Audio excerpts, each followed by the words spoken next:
Salut à tous les amis. Aujourd'hui j'ai rendez-vous avec Aptin pour lui poser une série de questions. Lui qui est en Thaïlande depuis à peu près 1 an et demi. Et le voilà, il arrive, on s'est donné rendez-vous au parc. Voilà. Salut Aptin, comment vas-tu? Ça va? En forme? Tout le monde va bien? Ouais, bah écoute, répondez-lui en commentaire si tout le monde va bien. On est au parc, t'es jamais venu dans ce parc avant? Non, c'est la première fois, je connaissais pas du tout, voilà. Franchement, pour être honnête. C'est le parc qui est pas trop loin d'Asok, il est super sympa. Il est super cool. Voilà, donc comme je t'avais dit au téléphone, je vais te poser pas mal de questions, quelques questions, et voilà. J'espère que tu vas y répondre le plus sincèrement possible. Ouais, bah toujours avec plaisir, tu le sais. Voilà. Je sais pas si vous vous rappelez d'Aptin, on avait fait une vidéo ensemble il y a quelques temps au sujet de venir enseigner en fait. Ouais, absolument. Voilà. Allez, on rentre dans le vif du sujet. Première question, est-ce que tu as eu des difficultés à t'intégrer lorsque tu es venu en Thaïlande? La chose qui a été très compliquée pour moi, c'était le choc culturel, forcément. Ça a été vraiment compliqué, surtout que tous les Thaïs ne parlent pas l'anglais aussi, donc tu dois forcément t'adapter, ce qui est classique, c'est un schéma classique. Quand tu te rends dans un autre pays, c'est à toi de t'adapter, mais ça a été vraiment un choc assez important, selon moi. Est-ce que tu as un exemple concret où tu as eu une situation de malaise ou la chose assez récurrente, c'est que nous, quand on est mécontent en France, on affiche son mécontentement. Néanmoins, en Thaïlande, plus tu affiches ton mécontentement et plus les Thaïs sont, on va dire, sont inaudibles à ton argument, quoi, tu vois. D'accord. Est-ce que, en général, les situations de malaise sont créées par rapport à des actions, par rapport à des paroles ou par rapport à des petits gestes, des choses, tu vois? C'est un peu un tout, surtout ça dépend des situations. Si tu es au travail, si tu es, je sais pas, avec tes amis, avec ta copine, etc. On n'a pas vraiment la même philosophie de pensée, donc ça c'est vraiment très compliqué. Et tu es toujours très surpris. Moi, ce que je pense personnellement, c'est que voilà, les Thaïs pour moi sont des gens irrationnels. Ils n'ont pas le sens pragmatique et cartésien qu'on a personnellement. D'accord. Donc moi c'est ce qui m'a surtout choqué, quoi. Je sais pas si toi ce que tu en penses. Pour ma part, je pense que nous, voilà, avec notre pensée occidentale, on essaye de justifier à chaque fois. On essaye d'apporter des raisons à telle ou telle, on va dire, action, tu vois. Voilà. Eux ne cherchent pas forcément à rentrer dans le détail. Voilà, on rentre dans une situation de malaise, on se dit ok, bon, c'est pas grave, c'est comme ça, mais par là, on passe next. On n'essaye pas de justifier, de trouver un fautif comme en France, tu vois. On le voit dans la politique, par exemple. En Europe, quand il y a un pépin, on essaye à tout prix de trouver un fautif. Ouais. Mais c'est très hiérarchisé. J'ai l'impression que la société est vraiment très hiérarchisée en Thaïlande. C'est vraiment, on est dans des castes. Enfin, moi, j'ai cette impression personnellement, quoi, tu vois. C'est ce qui m'a surtout choqué, parce qu'en France, on a le respect, je sais pas, de la classe prolétarienne, de la classe moyenne, etc. On n'a pas ce côté hautain et condescendant, tu vois. Mais ce qui est le cas un peu en Thaïlande, j'ai trouvé que les Thaïlandais, parfois sur ce côté-là, ils ont un côté très méprisant vis-à-vis, par exemple, des personnes qui sont de classe sociale inférieure. D'accord. Alors, comment faire pour s'adapter à ça? Comment faire pour s'adapter? C'est la bonne question, je sais même pas si toi tu as une réponse. Moi, ce que j'ai pensé, c'était d'apprendre la langue. Mais je me suis aperçu que la langue, en fait, c'est qu'un outil, en fait. C'est pas ce qui va te permettre de tout comprendre, c'est ce qui va te permettre de communiquer, en fait. Mais pas forcément de comprendre la culture. Tu as des personnes qui vivent ici depuis 20 ans, qui parlent pas la langue, mais qui connaissent bien la culture. Tu as des personnes, certes, qui parlent la langue, mais qui n'ont toujours pas ce côté, on va dire, qui n'arrive pas à percer, on va dire. Je sais pas. Alors là, il pointe un élément important, franchement. Oui, c'est un élément important. Alors la langue, ça ne fait pas tout ici en Thaïlande, mais je pense que comprendre le côté socio-culturel, comment agir. Moi, je vois parfois des personnes, ça fait 10 ans qu'elles sont ici, et elles n'ont toujours pas les bonnes manières. Tu vois ou pas? Tu le vois ou pas? Moi, je le vois surtout dans les grandes villes. Dans les grandes villes, c'est vraiment criant. Parce que tu as des expats qui sont là de manière temporaire, tu vois, éphémère. Et ils se disent que bon, moi j'ai pas le temps, je vais rester là 2-3 ans, je fais mes bails et après je pars. Sauf que le temps passe vite et ça fait 10 ans que tu es là. Voilà, c'est ça, c'est ça. Et après tu te retrouves sans connaître la langue, sans connaître la culture. Et à la fin tu te retrouves qu'avec des expats. Je sais pas si tu as vécu ce genre d'expérience, si tu as vu des personnes de la sorte, on en voit. Surtout à Bangkok ici, où voilà, les communautés se retrouvent. On va dire c'est valable un peu partout, hein, pas qu'en Thaïlande, mais les communautés, voilà, les minorités se retrouvent parce qu'elles veulent rester un petit peu dans leur confort, etc. Après, c'est un effort supplémentaire de votre côté à vouloir rencontrer des Thaïlandais. À Ptin, par exemple, je sais qu'une fois par semaine, voilà, vous avez votre meet-up pour apprendre le thaïlandais. Avec les différents locaux, des Thaïs. C'est un bon compromis pour moi puisque c'est aussi l'opportunité de rencontrer des Thaïs, des locaux. Et eux, ils sont intéressés d'apprendre des langues, la culture, etc. Donc il y a un échange. C'est donnant-donnant. Win-win. Voilà, c'est du donnant-donnant. Et les gens sont beaucoup plus ouverts. Mais quand tu es dans la société en tant que telle, en dehors de ce cadre-là, c'est beaucoup plus difficile de crever l'abcès. D'accord. Donc ça c'est le gros souci que j'ai personnellement. Mais voilà, c'est un peu ce que je pense. D'accord. Mais je pense que tu as eu ce genre d'expérience. On a tous eu au début, tu as pas mal de situations de malaise et tu essayes voilà. On a tous fait des erreurs. Celui qui n'a pas fait d'erreur, c'est un grand menteur, c'est pas vrai, on fait tous des erreurs. Et puis on apprend de ces erreurs, on se dit ok, la prochaine fois je ferai pas comme ça. Ou voilà, c'est comme ça. C'est vrai. C'est vrai. Bon. Non mais tu vois, pour nous des situations qui paraissent classiques, ici c'est totalement c'est hors mesure quoi ce que tu fais. Je sais pas, un truc simple, toucher quelqu'un, comment tu vas, etc. Ils sont pas du tout tactiles. Non, il faut pas le faire ça. Moi je suis quelqu'un de très tactile, donc j'ai appris à prendre mes distances et à laisser leur bulle, tu vois. Ouais, c'est vrai. Ah oui, il y a un détail super important, c'est qu'au départ, moi quand je rencontrais des amis, j'avais des amis, on se rencontrait, on passait un après-midi par exemple ensemble, on allait boire un verre, un café, dîner, et quand c'était le moment de se séparer à la fin, tu vois, nous, en général, on marque un temps d'arrêt, 5-10 minutes, écoute, c'était super sympa, le repas était bon, on devrait se voir la semaine prochaine. Eux, non. On arrive au moment de se séparer, bye bye, comme ça, tu vois, bye bye. Et ils se barrent, et du coup, c'est une situation de malaise, tu te dis merde, j'ai dû déconner, j'ai foiré mon après-midi, ou c'est ça, hein. C'est ça. Et en fait, voilà, même en couple, pour ma part, c'est pareil, on se sépare parfois, bye bye. Il y a pas mal de malentendus, j'ai l'impression, surtout dans les relations. Malentendus de notre part, hein, pas de leur part. Oui, de notre part, parce que nous, c'est à nous de nous adapter. On est pas en terrain conquis, quoi, tu vois. Clair.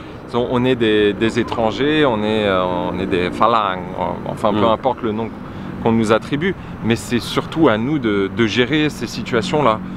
Et le fait de sauver la face aussi, c'est vraiment quelque chose de très important. Moi, je vais te parler directement quand j'ai un problème.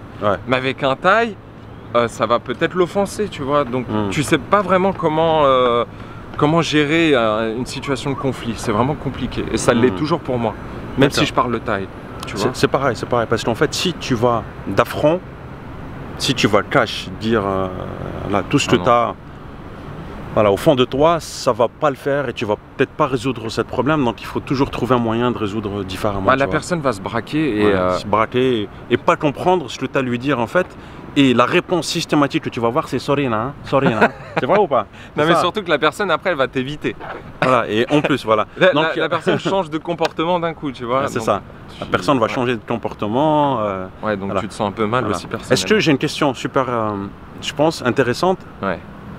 De la culture asiatique, qu'est-ce que tu en as tiré de positif par rapport à toi? Tu vois, voilà, pour ma part, c'est que j'ai développé, on va dire, un peu plus de tolérance par rapport à, tu vois, à notre mode de vie occidental en Europe. Ici, par exemple, tu vois de tout. Il n'y a rien qui me choque aujourd'hui et du coup, ça t'ouvre l'esprit beaucoup plus et tu es beaucoup plus tolérant pour tout en fait. Voilà. Ça, c'est mon aspect que j'ai développé. Et pour ta part, qu'est-ce que tu as développé? Pour moi, c'est surtout la sérénité. C'est-à-dire que la notion qu'ils ont de l'espace et du temps est totalement différente par rapport à nous. Nous, on veut que les choses se passent très rapidement. Mais eux, ils sont beaucoup plus détendus. Rien n'est grave, bon tant pis, ça se passe comme ça, mais bon demain ça ira mieux. Mais nous on a un côté très fataliste en tant que Français, tu vois, on est vraiment toujours dans le mélodrame malheureusement. Et du coup, alors comment tu réagis maintenant?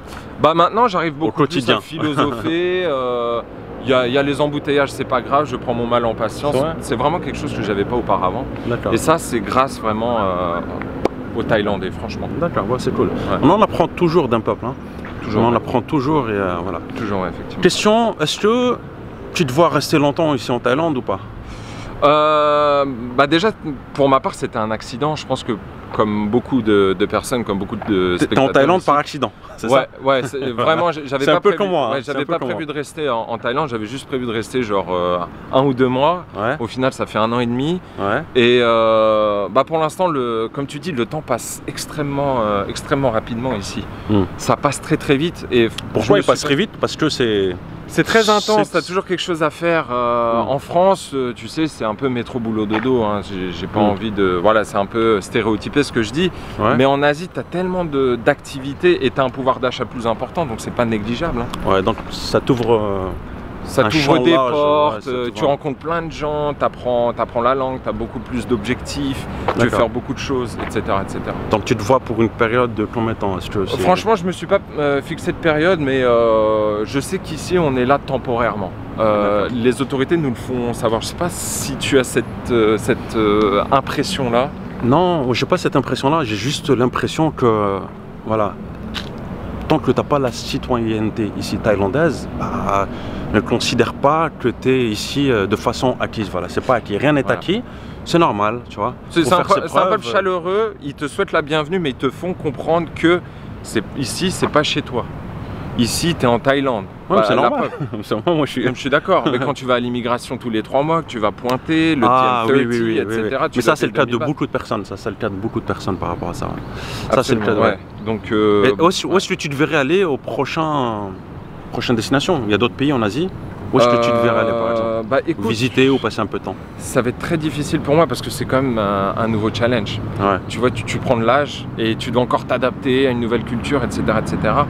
Donc ça va être vraiment très compliqué pour moi de me projeter dans l'avenir. D'accord. Mais dans l'immédiat, je m'ennuie pas. Donc quand je pense que je suis arrivé à un certain niveau, je vais partir. Mais là, je suis franchement... Pour ma part, moi, il y a 2 pays qui m'intéressent, le Japon et la Corée. Ouais. La Malaisie, c'est super sympa, je kiffe la Malaisie, j'ai passé beaucoup de temps, mais c'est trop...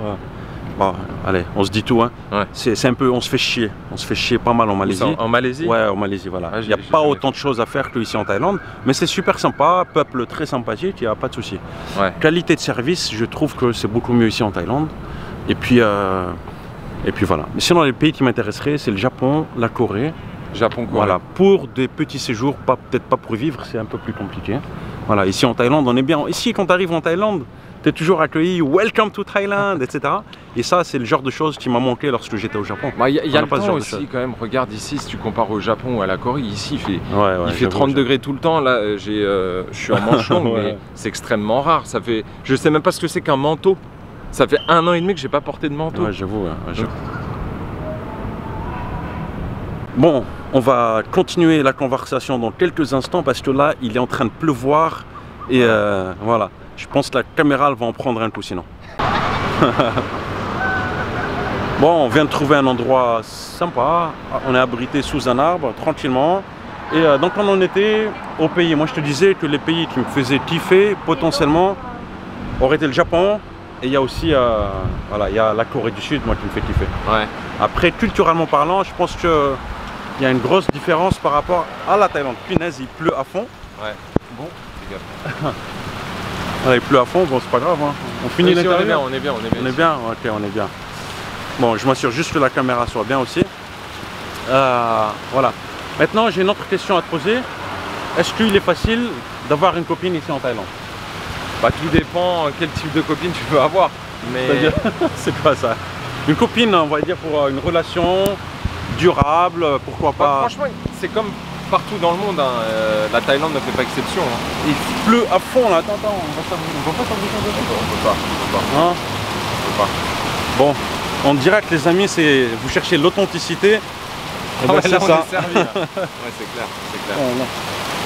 Bah, concernant, mais c'est partout pareil. Tout le monde dit la Thaïlande c'est différent. Mais c'est partout pareil. Hein. J'ai envie de te dire, faut toujours prendre son temps pour trouver la personne qui soit adéquate pour toi. Je pense, ouais. Et chacun a ses... Ça dépend de ton objectif aussi. Est-ce que tu as envie de quelque chose de sérieux? Est-ce que tu es en phase avec la personne aussi? Exactement. Ce sont les affinités aussi. Après, on a fait l'aparté au début. L'aspect culturel est super important. Ouais, c'est vrai. Et pour moi, quand il y a un problème de langue, déjà, il y a un manque de communication. Il y a beaucoup de mésententes.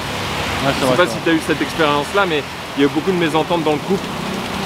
Par rapport à la langue. Ouais, par rapport à la langue. Mais ça, à ce niveau-là, moi je pars du principe que si la personne, comment dire, elle maîtrise pas trop l'anglais, toi tu maîtrises pas trop le thaï, je pense que tu dois plus faire des concessions que l'autre personne, tu vois. Bah, c'est surtout une... Moi j'en fais plus pour ma part. Ah, c'est assez superficiel comme relation. Hein. Ouais, ça va devenir très superficiel. Mais il y a des personnes qui arrivent à trouver leur compte comme ça, pourquoi pas. Je suis trompé moi.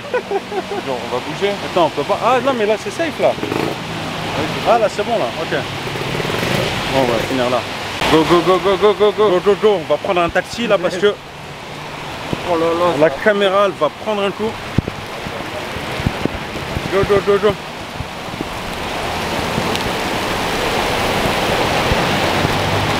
Bye bye. Oh my bye. Il veut pas y aller l'enfoiré, c'est dommage. Bah allez viens. Oh punaise.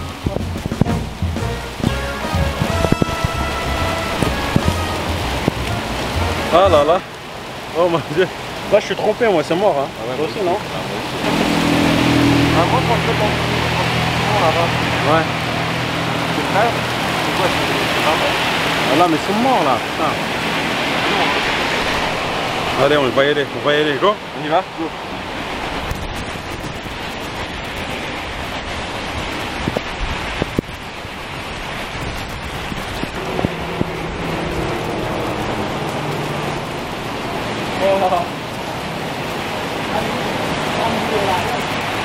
Dad, how are you? Yeah, good. Where from? Paranset khat. Kuncha alai khat. Oh, Kuncha alai. yeah. Kuncha alai. Sure, Kushal. Kushal. Yeah. Ah, you? G1. You won. Yeah. Ah, เป็น okay. คนไทยใช่ไหมครับ Hi guys. Oh. Nice to meet you. Nice to meet you too. Yeah. Yeah. Oh, nice tattoo, huh? Thank you. What is this? This is Jinu. Ah, I forgot. about dragon. No, not dragon. Cool. Ah, celui-là. Ah, celui-là, c'est ok. Yeah. Banyoที่ไหน? Banyu Patinam.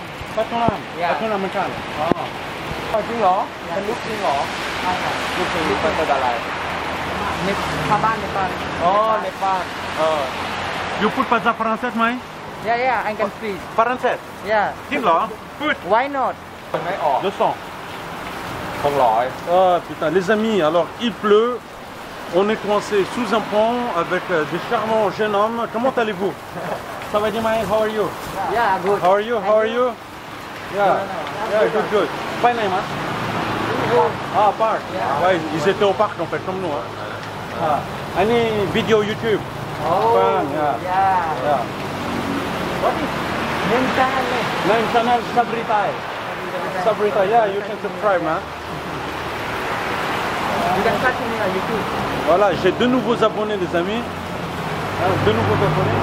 ouais, ça y est. Can you try? Yeah, YouTube channel. Bon, par contre, la caméra, je suis sûr qu'elle est fichue, hein, je vous le dis. Hein. ทำงานด้วยแล้วก็เกิดในเมืองไทยหรือในเนปาล Nepal. อ๋อเนปาลอ๋อ Népal. Nepal. Katmandou, je sais pas. Yeah, Kathmandu. Ah, อ๋อ Chakman. คนดู Alors, en fait, ils ne sont pas thaïlandais, ils viennent du Népal. Népal, c'est Nepal. Chez Népal. Maitini Marai. Ça fait 5 ans qu'ils sont ici en Thaïlande. Onyu Chaparai, Thailand or Népal? More. Qui c'est? Bot. Voilà. Je leur demande ce qu'ils préfèrent, le Népal, la Thaïlande, ils aiment bien les deux. Hein?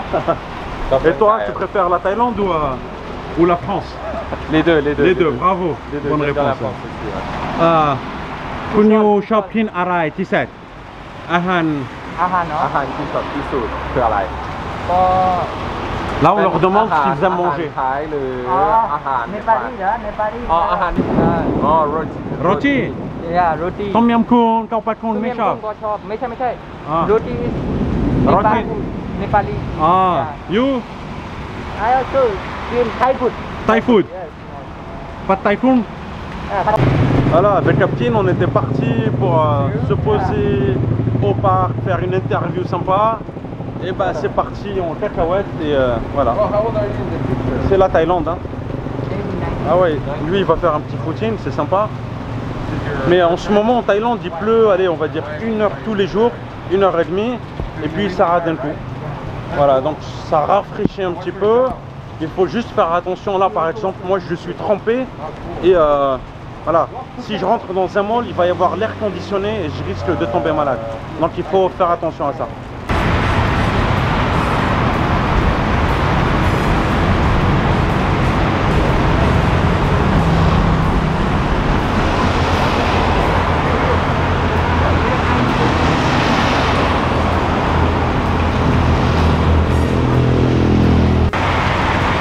Tu fais quoi, Aptine? Bien, on est en train d'échanger nos coordonnées. Ah, ok. Nos coordonnées Insta. Ok.